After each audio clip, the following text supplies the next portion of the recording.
మహారాష్ట్రలోని పూణేలో global foundation మరియు బెల్గేవే ఎడ్యుకేషన్ ప్రైవేట్ లిమిటెడ్ వారి ఆధ్వర్యంలో జరిగిన భారతీయ రత్న 2024 అవార్డుల ప్రదానోత్సవ కార్యక్రమంలో ఆర్వీఎల్ఎల్బీఎస్ రాష్ట్ర ప్రధాన కార్యదర్శి మరియు తెలంగాణ ఉన్నత న్యాయస్థానం న్యాయవాది జి. దినేష్ పాటిల్ గారికి భారతీయ రత్న అవార్డును ప్రదానం చేయడం జరిగింది.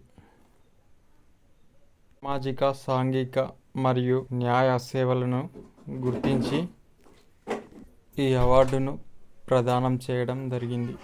ఈ అవార్డును భారతదేశ పద్మశ్రీ అవార్డును ఉదయ్ దేశపాండే అవార్డును బహూకరించారు.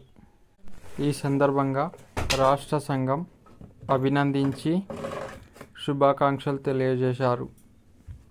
ఇలాంటి అవార్డులను మరెన్నో తీసుకోవాలని మనస్ఫూర్తిగా మహాత్మా బసవేశ్వరుని, శ్రీ భ్రమరాంబిక మల్లికార్జున స్వామిని కోరుకుంటూ మరొకసారి హృదయపూర్వక శుభాకాంక్షలు, అభినందనలు తెలియజేస్తున్నాం.